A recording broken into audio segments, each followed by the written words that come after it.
Bismillahirrahmanirrahim. Assalamu alaikum dear students. I am Adil Razak and welcome to my YouTube channel adilrazak.physics.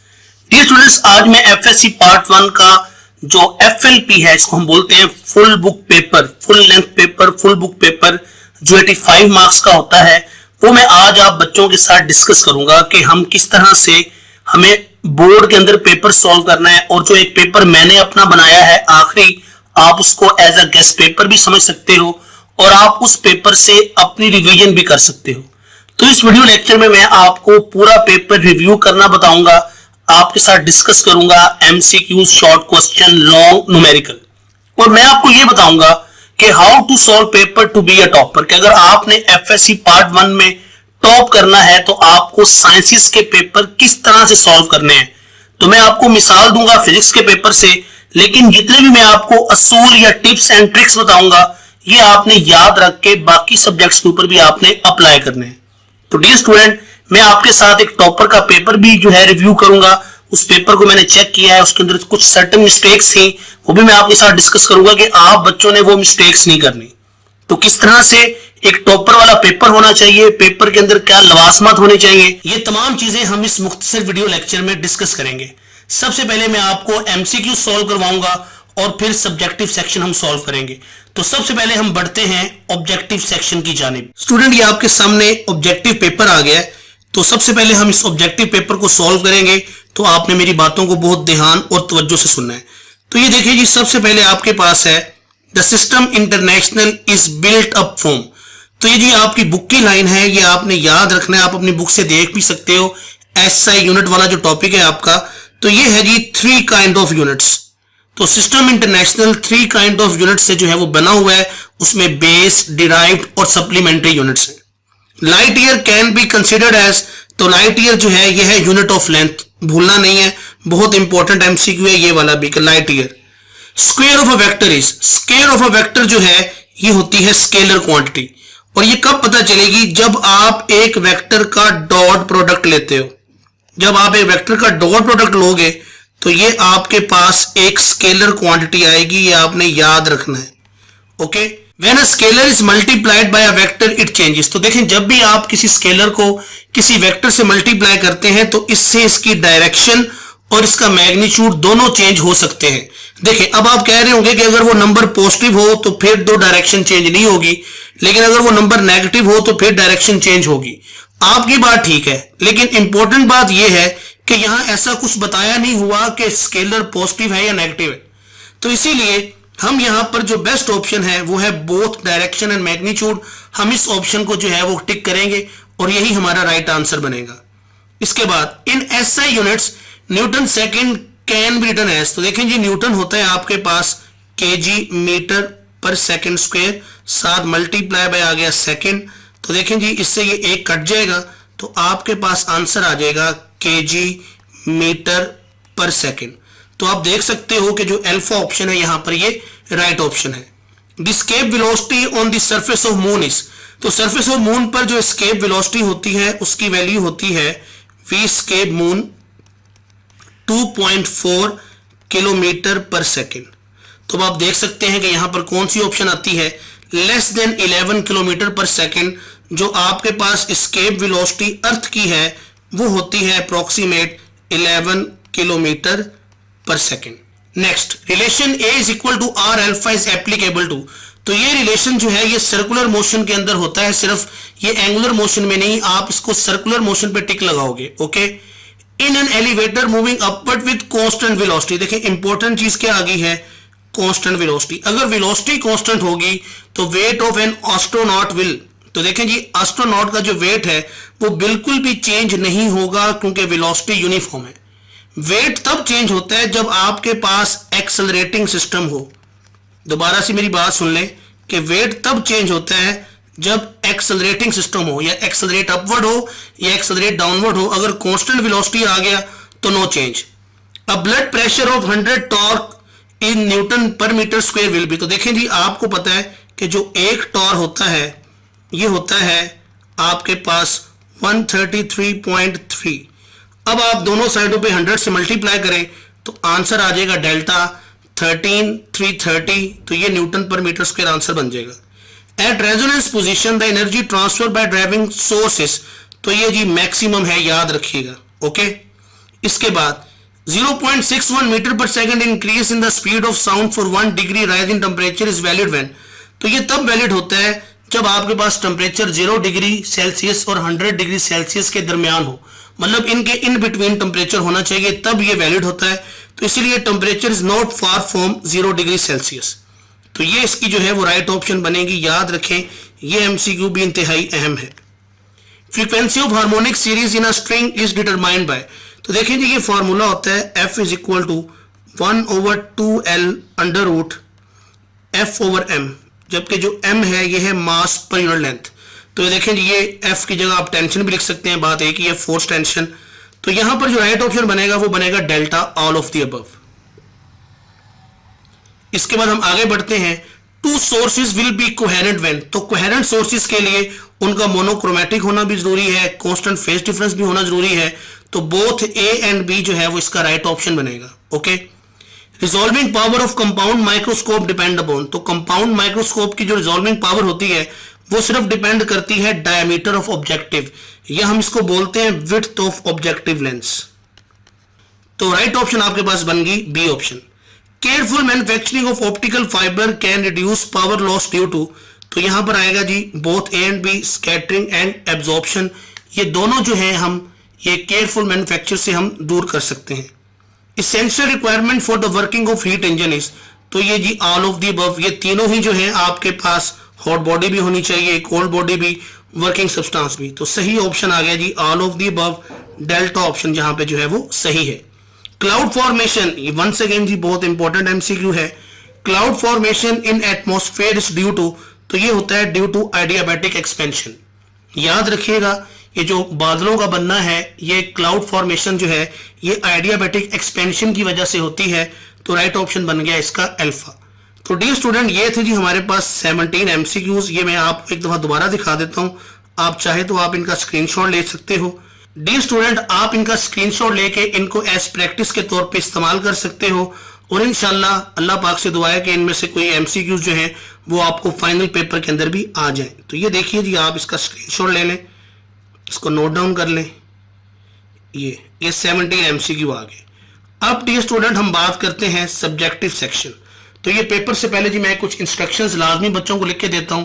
Paper presentation किस तरह से करनी है, ink remover use नहीं करना, कटिंग नहीं करनी, आंसर शीट के ऊपर क्वेश्चन लिखने की जरूरत नहीं है और जो बात जितनी पूछी गई है उतना ही जवाब लिखें। और अच्छी पेपर प्रेजेंटेशन जो है ये बहुत जरूरी है टीचर के ऊपर ये इंप्रेशन डालने के लिए कि आप एक पढ़ने वाले और लाइक बच्चे हो और आपके लिए नंबरों की बहुत अहमियत है। तो ये जी हमारे सामने सब्जेक्टिव सेक्शन है, आप इसका भी एक दफा स्क्रीनशॉट ले लो ताकि आपको पता चले कि कौन कौन से सवाल इंपॉर्टेंट हैं, ये आप देख सकते हो। इसी तरह ये आपके पास ये नेक्स्ट हमारे पास ये आप इसको भी देख लो। और ये लॉन्ग क्वेश्चन सबसे ज्यादा जो है बच्चों को प्रॉब्लम होती है जी लॉन्ग क्वेश्चन के अंदर। तो ये देखें जी मैंने अपने पेपर में ये लॉन्ग क्वेश्चन दिए हुए हैं, आप इनका स्क्रीनशॉट ले लो। इसी तरह ये आप देख सकते हो नेक्स्ट।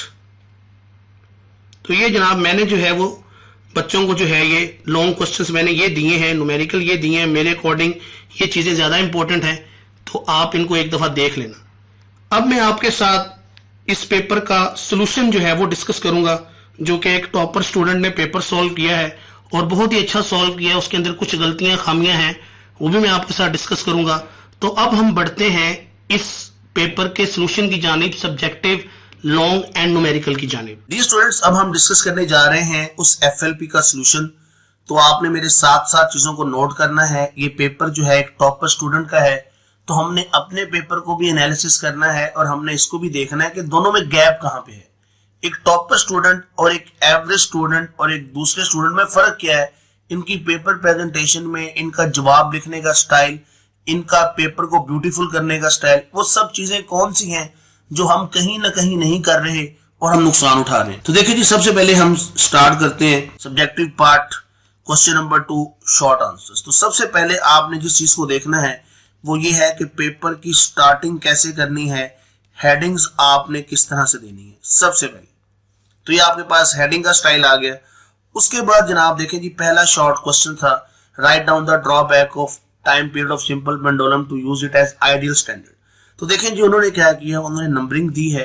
अब देखें यहाँ पे सवाल नहीं लिखा हुआ, ये क्या किया हुआ है, ये उन्होंने सवाल की हेडिंग दी है। अब इस हेडिंग को पढ़ के एग्जामिनर को चीज क्लियर है कि अच्छा भी ये बच्चा ये वाला सवाल कर रहा है। ओके, तो हमने कहा कि हमें आंसर की हेडिंग लाजमी बनानी है। आंसर हेडिंग, बहुत से बच्चे होते हैं वो पूरा सवाल लिख देते हैं या वो सवाल स्टार्ट कर देते हैं, आप साथ डॉट डॉट लगाते जाते हैं। नहीं, आपने नंबरिंग देनी है और आपने आंसर की हेडिंग देनी है और आपने आंसर शुरू कर देना है। अब आप गौर से देखें, इसके अंदर फार्मूला है तो फार्मूला आपने अलग से नीट एंड क्लीन लिखना है।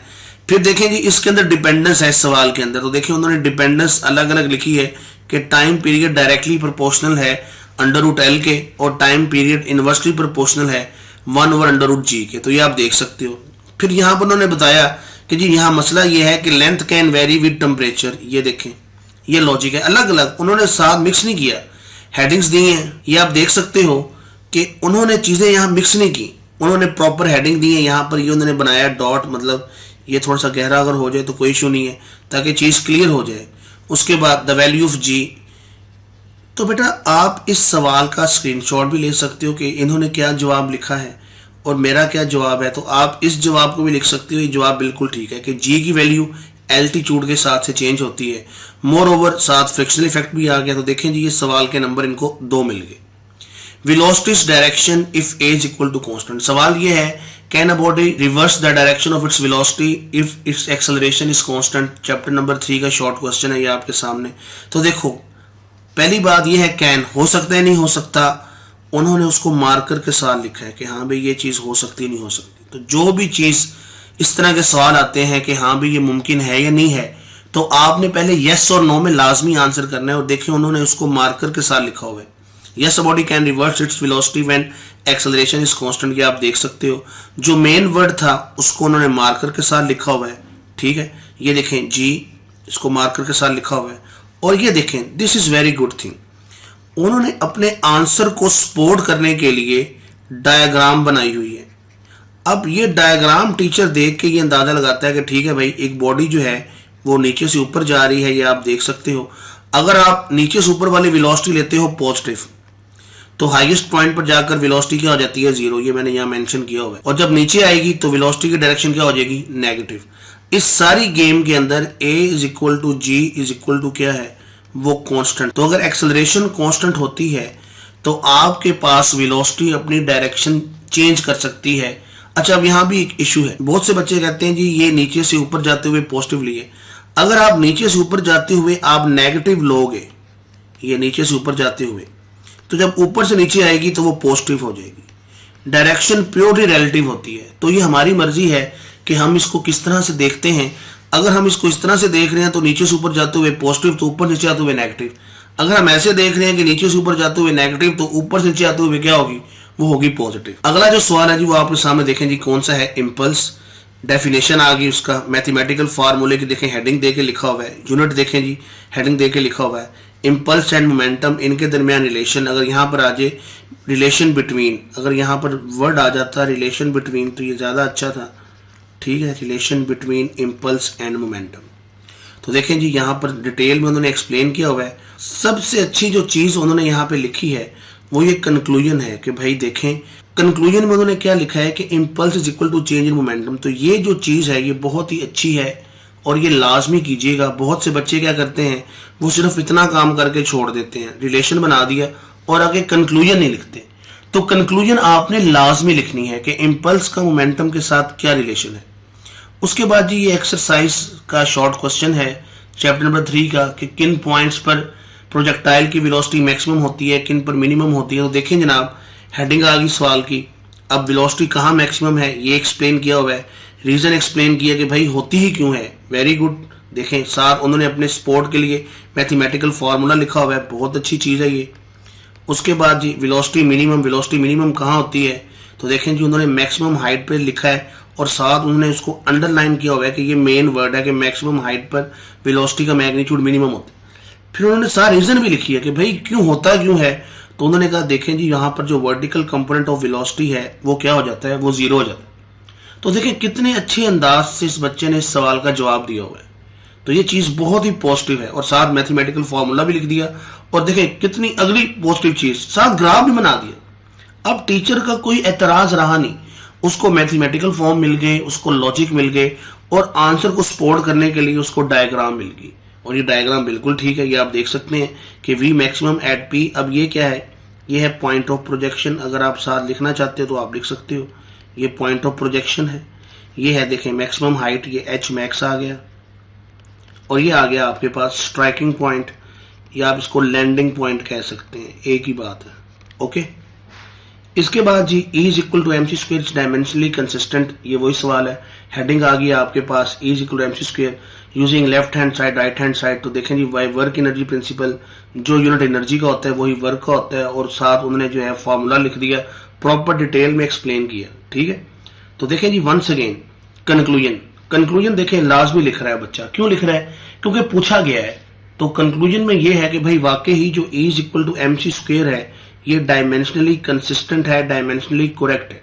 क्यों, क्योंकि जो डायमेंशन लेफ्ट हैंड साइड पे है वही dimension right hand side. Dimension of pressure, देखें जी ये चैप्टर नंबर 1 के एक्सरसाइज का सवाल है, right down the dimension of pressure and density.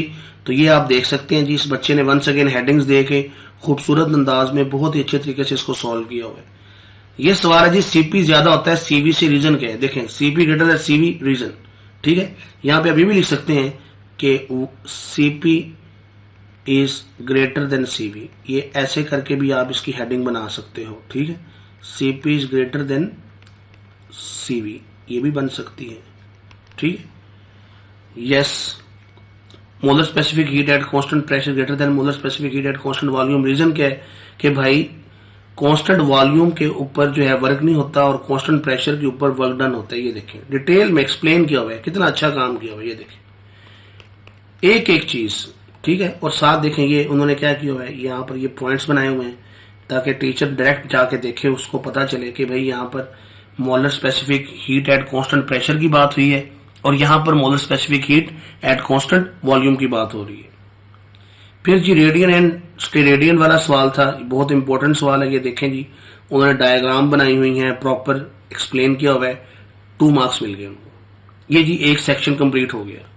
Question number 3 पे आओ जी, देखो यहाँ पे मेंशन किया है कि क्वेश्चन नंबर 3 है, शॉर्ट आंसर्स हैं और फिर वंस अगेन हेडिंग दी हुई है rotation of body around centre of gravity. तो एक्सरसाइज का शॉर्ट क्वेश्चन है, can a body rotate about its centre of gravity under the action of its weight. तो देखो कैन हो सकता है, नहीं हो सकता, उन्होंने कहा जी ये नहीं हो सकता, मार्कर के साथ बिग नो। ठीक है, ताकि टीचर को पता चल जाए कि अच्छा भाई इसको लॉजिक पता है। फिर रीजन आ गई, ठीक है, ये आप देखें और साथ देखें उन्होंने डायग्राम भी बनाई हुई है, बहुत ही खूबसूरत काम किया हुआ है। और देखें ये जो टॉर्क का फार्मूला है, उन्होंने वेक्टर्स का कितना अच्छा ख्याल रखा हुआ है कि भाई मेरा नंबर ना कटे।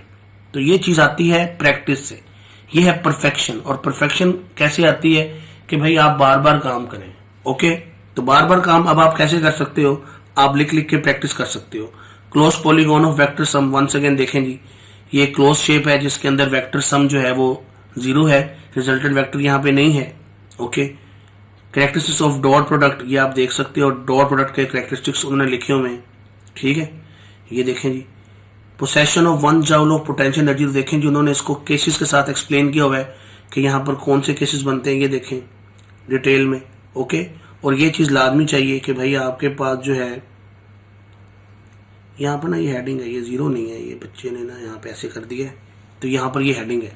तो ये आपने इस सवाल के अंदर ये भी लिखना होता है कि 1 जूल बराबर होता है 1 न्यूटन 1 मीटर। ये भी अगर आप साथ लिख दोगे ना तो आपका एक अच्छा इंप्रेशन पड़ जाएगा। और साथ अगर आप यहाँ पे डायग्राम बनाना चाहते हो, जो इस बच्चे ने नहीं बनाई, मैं बता देता हूँ आप बच्चों को कि भाई देखें ये अर्थ है, ये एक बॉडी है यहाँ पे। ओके, इसके पास पोटेंशियल एनर्जी कितनी है, ये 1 जूल है। अब ये बॉडी यहाँ पे नीचे गिरेगी जमीन पर, हम कहते हैं कि अगर ये फोर्स लगाए 1 न्यूटन और ये जो डिस्टेंस है जो ये कवर करे ये हो 1 मीटर, तो ये 1 जूल पोटेंशियल एनर्जी जो इसने प्रोसेस की है अब ये वर्क डन में इस्तेमाल हो रही है। ओके, तो ये जी इस सवाल का लॉजिक था, इसको भी आपने देखना है, बड़ा इंपॉर्टेंट सवाल है चैप्टर 4 का। A body has 1 joule of potential energy, what does it mean, इसका मतलब क्या होता है। ठीक है, आगे बढ़ता हूँ। तो ये आपके पास डेरिवेशन आ गई। देखें जी डेरिवेशन कितना उन्होंने जो है जो मेन इक्वेशंस है मार्कर के साथ लिखी हुई हैं, ये आप देख सकते हो डिटेल के अंदर उन्होंने सॉल्व किया हुआ है, ये देखें। Okay, fringe spacing between maxima, तो ये अंदर से मैंने सवाल दिया था कि आपने दो एडजेसेंट ब्राइट फ्रिंग्स के दरमियान जो है वो फ्रिंज स्पेसिंग निकालनी है। देखिए उन्होंने यहाँ पर डायग्राम बनाई है कि जी ये वाई एम आपके पास कोई मोड है, ये वाई एम प्लस 1 कोई मोड है, और अगर आपको डिफरेंस चाहिए तो डेल्टा वाई, ये आप देख सकते हो। ये बुक में सॉल्व भी किया हुआ है सवाल, ये देखें जी प्रॉपर उन्होंने सॉल्व करके एंड पे ये उन्होंने फार्मूला जो है वो डिराइव कर दिया। डाइवर्स पोजीशन, चैप्टर नंबर 5 का मोस्ट इंपॉर्टेंट शॉर्ट क्वेश्चन कि why does a diver change his body position before and after diving in the pool. बहुत इंपॉर्टेंट सवाल है। देखें जी उन्होंने जो मेन चीज थी वो मार्कर के साथ लिखी कि ये law of conservation of angular momentum की एप्लीकेशन है, जिसके अंदर moment of inertia inversely proportional है एंगुलर वेलोसिटी के। अगर ये चीज ज्यादा होती है तो ये कम हो जाएगा, और अगर ये चीज कम होती है तो ये चीज ज्यादा हो जाएगी। ठीक है, फिर देखें जी रीजन आ गई उनकी डिटेल में और ये सारा कुछ। अब यहाँ पे देखो, यहाँ पर इस बच्चे का ये वर्ड गलत हो गया, तो उसने क्या किया, उसने फील भी नहीं होने दिया, उसने इसके ऊपर छोटा सा क्रॉस लगाया हुआ है, ना कि पहले वो उसको ऐसे करेगी। अगर वो ऐसे करेगा ना तो उसकी मिस्टेक हाईलाइट हो जाएगी कि बच्चे ने गलती की है। तो उसने देखे कितनी चालाकी के साथ बच्चे ने, छोटी सी अगर उसकी मिस्टेक भी हुई है तो उसने यहाँ पर आप सिंपल लाइन लगा दो या छोटा सा क्रॉस लगा दो उस वर्ड के ऊपर, ताकि ये बैड इंप्रेशन ना जाए आपका। बात समझ रहे। उसके बाद जो मूवमेंट ऑफ इनर्शिया की डेफिनेशन है ये आप देख सकते हो, डेफिनेशन आ गई, मैथमेटिकल फार्मूला आ गया, एसआई यूनिट आ गया, सिग्निफिकेंस आ गया, ये आप देख सकते हो किस तरह उन्होंने मेन चीजें जो हैं वो उन्होंने मार्कर से लिखी हुई हैं। ठीक है, क्वेश्चन नंबर 4, ये जनाब साहब पहला ही सवाल ये है कि why fog droplets appear to be suspended in air. तो देखें जनाब उन्होंने टर्मिनल वेलोसिटी का हवाला दिया, उसका फार्मूला लिखा, टर्मिनल वेलोसिटी का रेडियस के साथ रिलेशन लिखा, VT is directly proportional to square of radius of droplet, ये आप देख सकते हैं। तो अब आप जरा लॉजिक देखें कि उन्होंने कहा कि जी फॉग ड्रॉपलेट बहुत स्मॉल होते हैं, इनका साइज, इनका मास बहुत थोड़ा होता है। यही वजह है कि जब आपके पास साइज कम होगा तो वेलोसिटी कम होगी, और चूंकि ये वेलोसिटी इतनी कम होती है वो बहुत आहिस्ता आहिस्ता नीचे आते हैं, तो they appear to be suspended in air. इसके बाद जी टाइम पीरियड ऑफ पेंडुलम, जब लेंथ डबल हो जाए, जब मास डबल हो जाए। तो देखें जी पहले फार्मूला लिखा उन्होंने मार्कर के साथ, ये जनाब रिलेशन लिख दिया। उन्होंने पहले लेंथ के लिए इसको सॉल्व किया, तो देखें जी गौर से, यहाँ पर टी डैश ये नया टाइम पीरियड है। ठीक है, तो नया टाइम पीरियड कितने गुना बढ़ गया आपके पास, √2 टाइम्स या 1.41 सेकेंड, 41 टाइम मतलब 41 ऑफ प्रीवियस टाइम। ओके, ये देखिए कंक्लूजन, ये चीज मुझे बहुत पसंद है कंक्लूजन, कि ये आपके सवाल को जस्टिफाई करती है कि अच्छा भी आपने किया क्या है, इससे हासिल असूल क्या हुआ है। जब मास डबल किया तो हमें पता जी मास का तो कोई डिपेंडेंस ही नहीं है, तो मास डबल हो तो time period remains constant. Motion of pendulum stops, ये जी चैप्टर नंबर 7 का शॉर्ट क्वेश्चन है कि एक सिंपल पेंडुलम जो है वो लगातार कॉन्टिन्यूसली वो ऑसिलेट नहीं करता, रेदर देन वो जो है वो रुक जाता है। वो क्यों रुकता है, तो उसकी वजह क्या है, तो हमें पता है जी ये है डैम्पिंग की वजह से, डैम्पिंग इफेक्ट। डैम्पिंग इफेक्ट क्या होता है कि एनर्जी यूटिलाइज होती है work done against frictional forces, तो उसको हम बोलते हैं डैम्पिंग। एक ऐसा प्रोसेस जिसके अंदर एनर्जी डेसिपेट होती है फ्रॉम ऑसिलेटिंग सिस्टम। तो देखिए जी ये सारी बातें उन्होंने यहाँ पे नोट की हुई हैं। डेसिपेशन ऑफ एनर्जी मेन चीज थी, मार्कर के साथ लिख दी है, नंबर आ गया। Frequency and amplitude of oscillator, तो ये सवाल ये था कि does frequency of an oscillator depends upon amplitude, तो हमें पता है नहीं जी ये नहीं होता। ये स्प्रिंग मास सिस्टम के केस में फ्रीक्वेंसी का फार्मूला है, ये सिंपल पेंडुलम में है। तो हम देख सकते हैं कि यहाँ पर ये देखें वंस अगेन उन्होंने क्या किया, कंक्लूजन लिखी हुई है कि भाई देखो इन दोनों फार्मूलों में तो एम्पलीट्यूड आ ही नहीं रहा, चाहे सिंपल पेंडुलम हो चाहे आपके पास हार्मोनिक मोशन हो, स्प्रिंग मास सिस्टम की फ्रीक्वेंसी एम्पलीट्यूड पे डिपेंड ही नहीं करती। Okay, speed of sound in warm air and cold air, तो देखें जी आपके पास जो डेंसिटी होती है वार्म एयर की वो लेस होती है as compare to cold air, यही मेन लॉजिक है, ये फार्मूला है। तो जब ये चीज कम होगी तो वेलोसिटी जो है वो इंक्रीज हो जाएगी, जब ये चीज बढ़ेगी वेलोसिटी कम हो जाएगी। कंक्लूजन देखें जी वंस अगेन, हर सवाल में बच्चे ने जो है कंक्लूजन लिखा हुआ है, ये देखें बहुत अच्छी चीज है ये। Beats in tuning instrument, chapter 8 का बड़ा इंपॉर्टेंट सवाल है कि how beats are useful in tuning musical instrument. तो देखें जी, यहाँ पर मेन लॉजिक क्या है, reducing number of beats per second. ये है कि भाई आप ट्यून और अनट्यून इंस्ट्रूमेंट को इस तरह से चलाओ कि आप जो है रिड्यूस कर सके नंबर ऑफ बीट्स पर सेकंड को। तो हम कहते हैं जी कि एक अनट्यून म्यूजिकल इंस्ट्रूमेंट भी जो है वो क्या हो गया है, वो ट्यून हो गया है। ठीक है, और इसके लिए वो जो उसकी पैग लगा होता है नेक के ऊपर, आप उसको टाइट करते हैं, लूज कर देते हैं। इसके बाद जी क्वेश्चन नंबर 4, ये जो न्यूमेरिकल है चैप्टर नंबर 4 का, ये आप देख सकते हो, ये वो 10 ब्रिक्स वाला सवाल है। जरा गौर से देखें बच्चे ने क्या किया, डाटा लिखा हुआ है टू फाइंड क्या करना है, वर्क डन इन स्टैकिंग। देखें कितनी खूबसूरती के साथ, तरतीब के साथ, और पेपर प्रेजेंटेशन देखें, कहीं भी आपको राइटिंग का नजर आया मसला, कहीं पे भी आपको कटिंग नजर आई है, कहीं भी आपको जो है थोड़ा सा ये फील हुआ होगा ये पेपर बड़ी तेजी में किया गया है, ये वाला सवाल नहीं, थ्रू आउट जो है यूनिफॉर्मेलिटी है। तो यही चीज हमें चाहिए होती है। बच्चा पहले 2 सवाल बहुत अच्छे करता है और फिर उसके बाद वो 5वां गेयर लगा देता है और फिर टीचर को जो है वो दूरबीन लगा के देखना पड़ता है कि हाँ भाई कौन सा लफ्ज कहाँ लिखा हुआ है।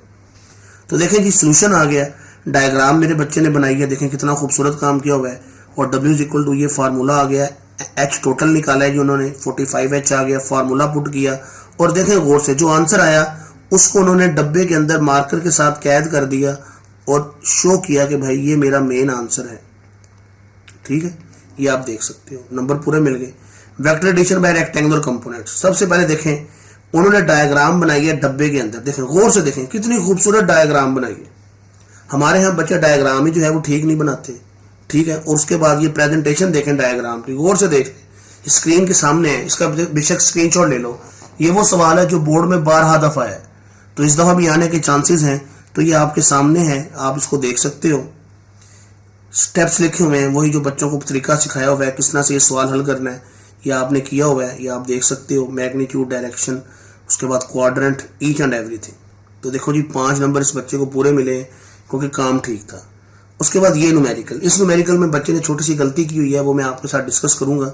मैं इस पेपर को जब दोबारा रिव्यू किया, मैंने गौर से देखा था तो मुझे पता चला कि छोटी सी मिस्टेक है, वो मैं देखता हूँ आपके साथ। ये चैप्टर नंबर 3 का 3.11 न्यूमेरिकल है, बहुत इंपॉर्टेंट सवाल है ये भी। डाटा आ गया जी आपके पास, फाइंड क्या करना है, फाइंड आपने ये देखें यहाँ पर जो फाइंड करना है ना, ये वेलोसिटी का मैग्नीट्यूड फाइंड करना है, फाइनल वेलोसिटी फाइंड नहीं करनी, वेलोसिटी का मैग्नीट्यूड फाइंड करना है ऑन स्ट्राइकिंग, कि जब ये जमीन के साथ टकराएगी तब जो है वो वेलोसिटी का मैग्नीट्यूड क्या होगा। और साथ ये एक्स, आप एक्स की जगह यहाँ लिख सकते हैं हॉरिजॉन्टल डिस्टेंस, साथ ये भी लिख देंगे ना तो ज़रा ज़्यादा अच्छा हो जाएगा कि अच्छा भी हमने हॉरिजॉन्टल डिस्टेंस जो है वो मालूम करना है। सोल्यूशन पे आ जाए, ये इक्वेशन उन्होंने लिखी है, यहाँ पे टाइम का फार्मूला सॉल्व किया, टाइम आ गया। अब यहाँ पर ये स्टेप इनका रॉन्ग है, ये वाला, क्योंकि यहाँ पर जो फार्मूला आना था वो आना था S is equal to VIX multiply by T, ये वाला फार्मूला। तो यहाँ पर ये इनकी मिस्टेक है। ठीक है, ये आप बच्चे भी देख लें, पेपर देखें कितना परफेक्ट है, लेकिन once again mistakes are obvious, हमने बचना है, एरर्स आर ऑब्वियस, हमने एरर्स से बचना है। जितने कम एरर्स होंगे उतने आप एक्यूरेट ज़्यादा होंगे, और यही चीज़ हमें पेपर में चाहिए होती है कि आप कितने ज़्यादा एक्यूरेट हैं। ठीक है, तो यहाँ पे देखें मिस्टेक आ गई है, तो ये देखें यहाँ पे जब आप इसको सॉल्व करोगे S इज इक्वल टू ये फार्मूला लगा के, तो आपका जो आंसर है वो आ जाएगा 21 दिया हुआ है मल्टीप्लाई बाय 1.41, तो ये अप्रोक्सीमेट हम कहते हैं जी 30 मीटर इसका जो है वो आंसर है। ये हॉरिजॉन्टल जो है आपके पास डिस्टेंस। उसके बाद जी VF निकालना है, तो VF के लिए सबसे पहले जो है आप यहाँ भी छोटी सी मैंने मिस्टेक की हुई है, ये भी मैं आपके साथ डिस्कस कर देता हूँ, इसको भी ज़रा हम देख लेते हैं। आपने जब VF निकालना है तो ये आता है VI प्लस GT के फार्मूले से, क्योंकि इनिशियली VI 0 है, इस सवाल को आप देख लीजिएगा। तो VF आ गया आपके पास 9.8 मल्टीप्लाई बाय 1.41। ओके, तो यहाँ से जब आप इसको सॉल्व करोगे तो आपके पास, अब उन्होंने इस मेथड से किया हुआ है, ये देखें ये मेथड गलत नहीं है, अप्रोक्सीमेट जवाब सेम ही आता है, लेकिन आप इस तरीके से करेंगे तो ये ज़्यादा इफेक्टिव है। ठीक है, ये गलत नहीं है, मैं ये नहीं कह रहा ये गलत है, ये बस थोड़ा सा अननेसेसरी किया हुआ है काम। ओके, ये अननेसेसरी काम है। अच्छा, यहाँ पर देखें इस फार्मूले जब आप सॉल्व करोगे, जब आप इस फार्मूले से सॉल्व करोगे तो आपके पास फाइनल वेलोसिटी की वैल्यू आ जाएगी। फिर यहाँ पर आपने जो है ये वाला लगाना है फार्मूला, ये। अब आगे सारा ठीक है। तो यहाँ पर इनको नंबर जो है वो दिए थे 3, तो चूँकि इनका एक आंसर गलत है तो यहाँ पे इनके नंबर हो जाएंगे 2। तो यहाँ पे 2 मार्क्स इनके बन जाएंगे चूँकि गलती है। अच्छा, उसके बाद क्वेश्चन नंबर 5 है रियल एंड अपेरेंट वेट। देखें, सबसे पहले दरमियान में लाइन लगाई, रियल वेट को एक्सप्लेन किया, अपेरेंट वेट को एक्सप्लेन किया, ये देखें पॉइंट्स के साथ। फिर केसेस ऑफ अपेरेंट वेट, वो जो लिफ्ट वाले केस हैं, ये देखें गौर से। एक एक चीज इस बच्चे ने लिखी है। जैसे ही खत्म होता है केस, वो बच्चा क्या करता है, वो कंक्लूजन लिखता है। तो यहाँ भी देखें केस नंबर 2, ये सारा आपके सामने कंक्लूजन। केस नंबर 3 ये आप देख सकते हो, ये। तो यह देखें कंक्लूजन। वेट लेसनेस ये चौथा केस है, ग्रेविटी फ्री सिस्टम। तो मतलब क्या बात है, बहुत ही अच्छा। और यहाँ पे देखें 5 नंबर ये बच्चा डिजर्व करता है। आप खुद जो है न्यूट्रल होकर अगर देखें तो आप नजर आएगा कि भाई वाकई इसके बनते हैं नंबर, इसको नंबर मिलने चाहिए भी, ये डिजर्व करता है।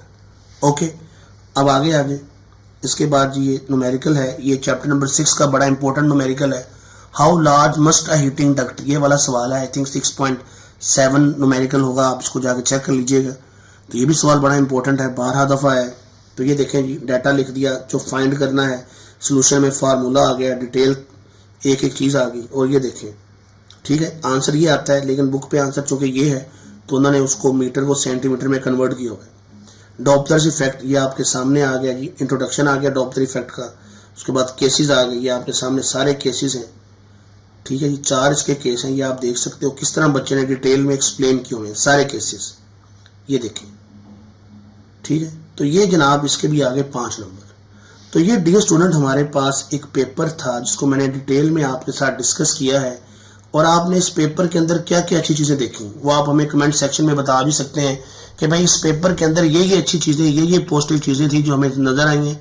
और हम भी कोशिश करेंगे कि नेक्स्ट टाइम हम भी अपना जो पेपर है वो इस तरह से ही सॉल्व करें। ये आप देख सकते हो दोबारा से, ठीक है। तो ये पेपर आपके साथ शेयर करने का मकसद क्या था? मकसद ये है कि आप खुद देखें कि मैं कहाँ पे गलतियाँ कर रहा हूँ। मैं भी पेपर सॉल्व करता हूँ, मेरे पेपर में क्या मिस्टेक्स हैं, प्रेजेंटेशन क्यों नहीं ठीक, कहाँ पे मैं गलती कर रहा हूँ। और ये पेपर एग्जैक्ट टाइम में किया हुआ है, ये बच्चे ने बैठ के पेपर किया है एग्जैक्ट टाइम पे, पूरे टाइम में किया हुआ है। तो मतलब टाइम का भी इशू नहीं है कि एक बच्चा ये कहे कि भाई वो टाइम का इशू है तो मेरा जो पेपर जो है वो कवर नहीं होता। तो बात ये होती है कि भाई जब आप प्रैक्टिस करते हो ना इफेक्टिव वे में, तो हर चीज़ मैनेज होती है। और ये पेपर जो है आपके सामने ये क्या शो कर रहा है कि भाई इस पेपर को करने वाले बच्चे की प्रैक्टिस माशाल्लाह बहुत अच्छी है और उसे कंटेंट आता भी है। जब कंटेंट आता हो तो देखिए खूबसूरती कितनी अच्छी है थ्रू आउट द पेपर। कहीं पे भी आपको नज़र नहीं आएगा कि बच्चा एक लम्हे के लिए भी जो है उसने पेपर प्रेजेंटेशन पे कॉम्प्रोमाइज़ किया। तो यही हमें चीज़ चाहिए और इसी चीज़ की वैल्यू है और इसी चीज़ को देखकर एग्जामिनर नंबर देता है। अब आपका आगे बोर्ड का पेपर आने वाला है, आपने बहुत जगहों पर कॉलेज एकेडमीज के अंदर आपने पेपर दिए हैं, आपकी तैयारी बेहतर है। अभी भी तैयारी बेहतर नहीं है तो आपके पास टाइम है, आप तैयारी बेहतर कर सकते हो। डियर स्टूडेंट, इस मुख्तसर वीडियो लेक्चर में मैंने आपको सिखाया है कि किस तरह जो है पेपर अटेम्प्ट करना चाहिए। और एक अटेम्प्ट किया हुआ पेपर आपके सामने है, ये आइडियल केस नहीं है, ये प्रैक्टिकल केस है।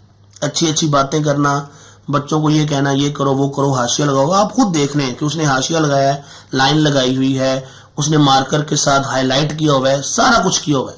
अगर ये बच्चा कर सकता है तो कोई भी कर सकता है। और यही चीज़ की टीचर जो है वो वैल्यू करता है कि भाई देखो इस बच्चे ने इतना नीट एंड क्लीन पेपर किया है तो इसको भाई कुछ ना कुछ एज मिलना चाहिए। इसकी कोई छोटी मोटी मिस्टेक भी होगी तो वो निगलेक्ट हो जाएगी, क्योंकि पेपर के अंदर परफेक्शन इस हद तक है। तो मैं उम्मीद करूंगा कि आपने इस वीडियो लेक्चर से काफ़ी कुछ सीखा होगा और आप इस वीडियो लेक्चर के बाद अपनी पेपर प्रेजेंटेशन को बहुत बेहतर करोगे ताकि आप बोर्ड में ज़्यादा से ज़्यादा नंबर ले सको। ये वीडियो लेक्चर आपको कितना यूज़फुल रहा, आपने इससे क्या कुछ सीखा है, काइंडली कमेंट सेक्शन में ज़रूर बताइएगा। और इस वीडियो लेक्चर को अपने बाकी दोस्तों के साथ भी शेयर कीजिए ताकि हम ज़्यादा से ज़्यादा सबकी मदद कर सकें। Wish you very best of luck. अल्लाह ताला आप सबको कामयाब करे। अपने चैनल का भी ख्याल रखिएगा, हमें भी दुआ में याद रखें। अल्लाह हाफिज़, टेक केयर।